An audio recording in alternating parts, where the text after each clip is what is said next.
जिस तरह से पूरे देश भर में जो मणिपुर का मामला है वो तूल पकड़ता जा रहा है, उसी तरह से नागपुर में भी कई आदिवासी संगठन और आदिवासी लोग रास्तों पर में नज़र आए। गिट्टी खदान चौक पर भी, नागपुर के गिट्टी खदान चौक पर भी इसी तरह से धरना और प्रदर्शन किया गया, जिसमें कुछ आदिवासी समुदाय के लोग इस कार्यक्रम में उपस्थित रहे। उसी तरह से हम अभी आपको सामने के वीडियोस दिखाएंगे, जिसमें नागपुर का जो संविधान चौक है ये भी इससे अछूता नहीं रहा और यहाँ पर में भी सैकड़ों की तादाद में लोग यहाँ पर में आए और जो धरना प्रदर्शन है वो किया और सरकार के खिलाफ नारेबाजी भी की।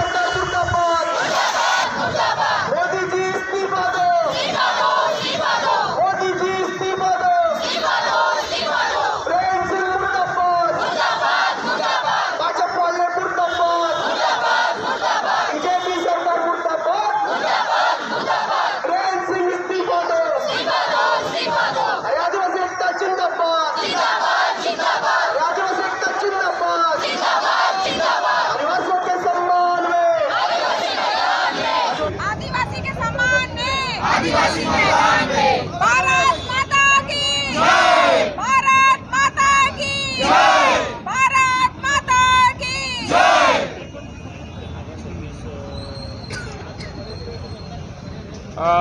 आप पहले तो आपका परिचय बताइए हमें। जी, मैं संतोषी ध्रुव हूँ और मैं भी एक किसान मजदूर की बेटी हूँ और मैं यहाँ पे आज आई हूँ। मैं भी न्यूज़ वीडियो सब देख के दिल ऐसा दहल गया है, जिसके बारे में मैंने अभी बताया ही है। बेटी बचाओ के बारे में जो बोल रहे थे, तो बेटी बचाओ, प्रधानमंत्री का 36 सेकंड का एक वीडियो आया है, उन्होंने कहा तो है उनका दिल जो है वो दर्द से भर गया है, फिर आप लोग क्यों रास्ते पे हैं?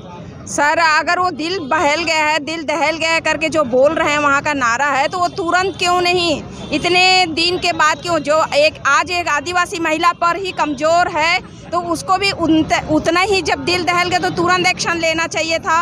और मैं चाहती हूँ अगर वो इतने बड़े कुर्सी में बैठी है तो इतना अत्याचार उनके रहते इस देश में भारत के नागरिक के आदिवासी मजदूर किसान ST SC पर ही क्यों इसके ऊपर अत्याचार किया जा रहा है? कोई बाथरूम कर रहा है किसी आदमी ST के ऊपर, एक मंत्री उसके दीवार पे जो घर है उसके दीवार पे करके बता दे तो वहाँ नहीं हुआ। एक दीवार पे बाथरूम नहीं कर सकता कोई आम नागरिक, लेकिन एक आदिवासी आदमी के ऊपर बाथरूम किया जा रहा है। इसका भी वीडियो वायरल हुआ था, तो हमें वहीं पे निर्णय लेना था और वहीं पे निर्णय लेते तो शायद ये सब चीज़ें कम होते और ये सब आम पब्लिक में किया जा रहा है, तो मेरे ख्याल से बहुत बुरा हो रहा है हमारे भारत देश में। आप ज़रा शिक्षित लगते हैं, आप युवा भी है, ये जो घटना हुई है मणिपुर में, इसके बारे में क्या कहना चाहिए? मुझे ये कहना है मणिपुर में जो घटना हुई है उसके बारे में कि हमको ये घटना हुई 80 दिन पहले ही। मीडिया वाले अब तक कर क्या रहे थे मुझे ये नहीं समझ आ रहा। आपने जो अभी ताई से बोला कि प्रधानमंत्री मोदी जी बोल रहे थे कि उनका दिल दहल गया है ये सब सुनकर, तो वो अब तक चुप बैठे कैसे हैं? मुझे ये पूछना है मोदी जी से कि वो अब तक चुप क्यों बैठे हैं जब वो ये बोल रहे हैं कि उनका दिल दहल। 4 लोगों की गिरफ्तारी कर ली है उन्होंने। 4 लोगों की गिरफ्तारी वो लोग कब कर रहे हैं? जब उनके साथ सब होने के बाद जो पीड़ित महिलाएं हैं उनको वो अभी मुंह दिखाने लायक है ही नहीं ना कहीं, उनके ना उनके घर वाले ना वो लोग मुंह दिखाने लायक है कहीं। अभी वो लोग 4 लोगों की उन लोगों ने गिरफ्तारी कर ली है। कितने दिन बाद? 80 दिन बाद कर रहे हैं वो लोग गिरफ्तारी। उनको तो तभी के तभी फांसी की सज़ा सुनानी चाहिए थी। अभी वो लोग गिरफ्तार कर रहे हैं, कुछ दिन बाद छोड़ देंगे, फिर वो लोग वही चीज़ करेंगे और फिर वो हमारी बेटियों के ऊपर, हमारी बहनों के ऊपर फिर से अत्याचार चालू हो जाएंगे। मैं सिर्फ आदिवासी समाज के लिए नहीं बोल रही हूँ, हर समाज की, हर जाति की लड़कियाँ अभी बहुत अनसिक्योर है। वो लोग अभी राम राज्य चल रहा है देश में, हिंदुत्व की सरकार आई है, फिर भी आप लोग नाराज हैं? हाँ, नाराज तो रहेंगे क्योंकि ये हमारा राम राज्य जो आप लोग बोल रहे हैं, हमको राम राज्य से हमको कोई लेना देना नहीं। आपने जो बोला अभी, हमको सिर्फ हमारी सुरक्षा पे ध्यान देना है। आज हमारे आदिवासियों के साथ में हुआ, कल किसी और के साथ में होगा। आज बेटी बचाओ बेटी पढ़ाओ का नारा दे रही है सरकार। बेटी बचाओ बेटी पढ़ाओ का नारा देकर क्या कर रही है सरकार? अभी जब सरकार बेटियों को नहीं बचा पा रही है तो बेटी बचाओ बेटी पढ़ाओ का नारा देकर कर क्या रही है? मुझे ये पूछना है सरकार से कि वो लोग अब तक चुप बैठे कैसे हैं? सिर्फ गिरफ्तार की, अब तक तो उनको फांसी हो जानी चाहिए थी। क्या करेंगे आप लोग सरकार के विरोध में? सरकार के विरोध में हम लोग, अगर हमारा बस चले तो हम सब लोग सरकार की तरफ टूट पड़ेंगे। अगर वो लोगों ने कोई एक्शन अब तक नहीं लिए, अगर उन लोगों को फांसी नहीं हुई, वो मुजरिमों को अब तक अगर फांसी नहीं हुई, तो हम लोग सरकार तक भी चले जाएंगे। बताइए। नमस्कार, मेरे परिचय दीजिए पहले आप आपका। सर, मेरा नाम संदीप कौवे है, मैं आदिवासी युवा नागपुर का एडमिन हूँ। सर, आपने अभी जो कहा है युवा साथी से कि राम राज्य चल रहा है, शांति मिलेंगी। सर, मैं प्रधानमंत्री साहब से नम्र निवेदन करता हूँ कि यहाँ पे रावण की लंका बनाई है, जहाँ पर सीता सेफ थी।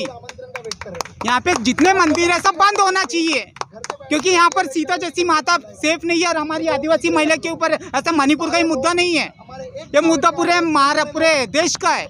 और मैं राष्ट्रपति मुर्मू से नम्र निवेदन करता हूँ कि जो आप जिम्मेदार पद में बैठे, प्रधानमंत्री सब जिम्मेदार पद में बैठे, वो भारतीय जनता पार्टी के प्रधानमंत्री नहीं है, पूरे देश के प्रधानमंत्री। राष्ट्रपति वो हमारे आदिवासी समाज के नहीं है, पूरे देश की राष्ट्रपति है। और हमारे अमित शाह जो गृह मंत्री है, वो किस चीज़ का उसको पद से इस्तीफा दे देना चाहिए। गृह मंत्री का मतलब क्या, पूरा देश चलाना है। राष्ट्रपति जब नागपुर में आए थे तो मंदिर में तो गए थे साहब, मंदिर पे नहीं गए थे, वो राजभवन में गए थे। और मंदिर में नागपुर में जब वो आए थे, शायद आपको जानकारी नहीं है। आपने एक वीडियो नहीं देखा साहब, वहाँ पे हमारे राष्ट्रपति साहब जो देश की महामहिम है, उनको मंदिर में जाने नहीं दिया गया।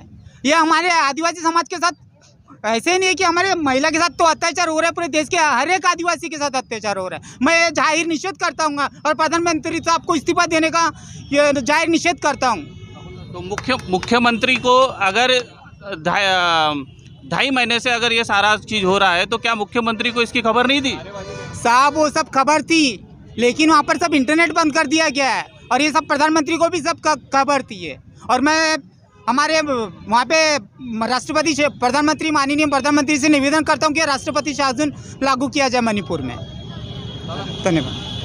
मणिपुर सरकार मुर्दाबाद, मुर्दाबाद, मुर्दाबाद। मणिपुर सरकार मुर्दाबाद, मुर्दाबाद, मुर्दाबाद। मणिपुर सरकार मुर्दाबाद, मुर्दाबाद, मुर्दाबाद। राष्ट्रपति होश में आओ, होश में आओ, होश में आओ। राष्ट्रपति होश में आओ, होश में आओ, होश में आओ। प्रधानमंत्री होश में आओ, होश में आओ, होश में आओ। प्रधानमंत्री होश में आओ, होश में आओ, होश में आओ। आदिवासी जिंदाबाद, जिंदाबाद, जिंदाबाद। आदिवासी जिंदाबाद, जिंदाबाद, जिंदाबाद। मणिपुर सरकार मुर्दाबाद, मुर्दाबाद, मुर्दाबाद। मणिपुर सरकार मुर्दाबाद, मुर्दाबाद, मुर्दाबाद। भारत माता की जय, भारत माता की जय। आदिवासियों के सम्मान में, आदिवासी मैदान में, आदिवासी बहनों के सम्मान में, आदिवासी मैदान में। मणिपुर सरकार मुर्दाबाद, मुर्दाबाद, मुर्दाबाद। भाजपा सरकार मुर्दाबाद, मुर्दाबाद, मुर्दाबाद। वीरेंद्र सिंह इस्तीफा दो, इस्तीफा दो, इस्तीफा दो। मोदी जी इस्तीफा दो, इस्तीफा दो, इस्तीफा दो। अरे भाजपा वाले मुर्दाबाद, मुर्दाबाद, मुर्दाबाद। अरे भाजपा सरकार मुर्दाबाद, मुर्दाबाद, मुर्दाबाद। राष्ट्रपति जी होश में आओ, होश में आओ, होश में आओ। राष्ट्रपति जी होश में आओ, होश में आओ, होश में आओ। अरे मोदी जी होश में आओ, होश में आओ, होश में आओ। अरे मोदी जी होश में आओ, होश में आओ, होश में आओ। अंधभक्त को होश में आओ, होश में आओ, होश में आओ। अंधभक्त को होश में आओ, होश में आओ, होश में आओ। अंधभक्त को होश में आओ, होश में आओ, होश में आओ। मेरा नाम मुकेश पिंदाम है, नेशनल गोंडवाना सोडूम संगठन का अध्यक्ष हूँ। और हम लोग ये जो सारे लोग यहाँ पे इकट्ठा हुए हैं, ये जो धरना आंदोलन बुलाया गया है, ये किस संगठन की तरफ से बुलाया गया है? ये किसी संगठना विशेष के बारे में नहीं है, ये किसी संगठना विशेष ने नहीं बुलाया है। ये सारे गोंडियन समाज जो नागपुर में रहता है, उन सब ने मिलकर ये धरना प्रदर्शन जो है वो आयोजित किया है। मैं किसी एक संगठन का नाम नहीं लूँगा, क्योंकि संगठन समाज के लोगों से मिलकर बनता है। समाज के लोग संगठन की वजह से नहीं बनते। जिस तरह के खबरें आ रही है, जिस तरह के वीडियो आ रहे हैं, क्या कहना चाहेंगे आप? कहना तो ये चाहूँगा कि सबसे पहले, क्योंकि मैं वो लोग जो हमारे हम में से चुन कर गए हैं, विधानसभा में चुन कर गए हैं, उसके साथ साथ लोकसभा में चुन कर गए हैं। अभी हम लोग देखते हैं कि हमारे बहुत सारे लोग जो है वो रिजर्व कैटेगरी से वहाँ पे चुन के जाने के बाद में किसी एक पार्टी के पालतू हो जाते हैं। और वो पार्टी अगर कुछ करती है तो उसके लिए उनके मुंह से कुछ नहीं निकलता। दूसरी पार्टी कुछ करती है तो इतना ज़्यादा शोर करने लगते हैं कि वो शोर की वजह से हमको बाकी चीज़ें कुछ भी सुनाई नहीं देती है। करीब 216 से ज़्यादा एमपी जो है वो आज संसद में है, तो क्या उनका जिम्मेदारी नहीं बनती कि इस तरह के मामले उठाए जाए? संसद के लोगों से ज़्यादा तो मुझे ये लगता है कि जैसे हम लोग बोल रहे हैं मणिपुर की जगह अगर बात करें, मणिपुर में 60 विधानसभा सीटें हैं, जिसमें 40 सीटें मैतेई समुदाय की और 20 सीटें जो है वो कुकी समुदाय के लोगों की है। तो कुकी समुदाय के जो वो 20 विधायक है वो क्या कर रहे हैं? उन लोगों को क्यों चुन कर दिया गया था उनके द्वारा? इसलिए चुन कर दिया था ताकि वो उनके हक और अधिकारों के लिए वहाँ पे लड़े, आवाज़ उठाए। लेकिन डबल इंजन की सरकार है, प्रधानमंत्री जो है वो भी बीजेपी से है और वहाँ के जो मुख्यमंत्री है वो भी बीजेपी से है। जी, डबल इंजन की सरकार सिर्फ बोलने के लिए है। डबल इंजन की सरकार सिर्फ आदिवासियों का एक्सप्लॉयटेशन करने के लिए, हम लोगों के मतलब हम लोगों के लिए न्यायोचित काम करने के लिए तो बिल्कुल भी नहीं है। और सिर्फ जो अदानी अंबानी जैसे लोग हैं, इन लोगों का घर भरने के लिए, वहाँ की खनिज संपदा को लूटने के लिए और हमारे लोगों का एक्सप्लॉयटेशन करने के लिए। सर, देश में यूसीसी कानून लाया जा रहा है जिसमें सब लोग एक समान होंगे, फिर आपको क्या दिक्कत है? यूसीसी कानून आया नहीं है तो लोग हमारे ऊपर मूत रहे हैं। यूसीसी कानून आ जाएगा तो क्या नहीं करेंगे वो लोग, सबसे पहली बात तो ये है।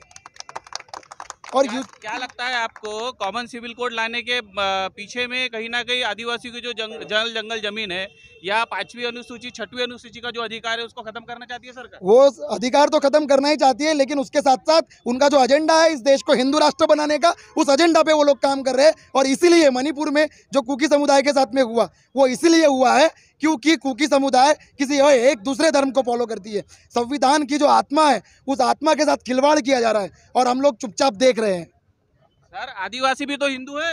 आदिवासी हिंदू नहीं है, ना आदिवासी हिंदू है, ना क्रिश्चियन है, ना मुस्लिम है, ना जैनिस्ट है, ना बुद्धिस्ट है। आदिवासियों का कोई धर्म नहीं है। तो सर, वनवासी कल्याण के नाम पे सरकार तो बहुत सारी योजनाएं चला रही है, तो आप खुश नहीं है सरकार से? वो वनवासियों के लिए चला रही होगी। हम लोग वनवासी नहीं है, हम लोग इस देश के मूल निवासी थे और रहेंगे हमेशा।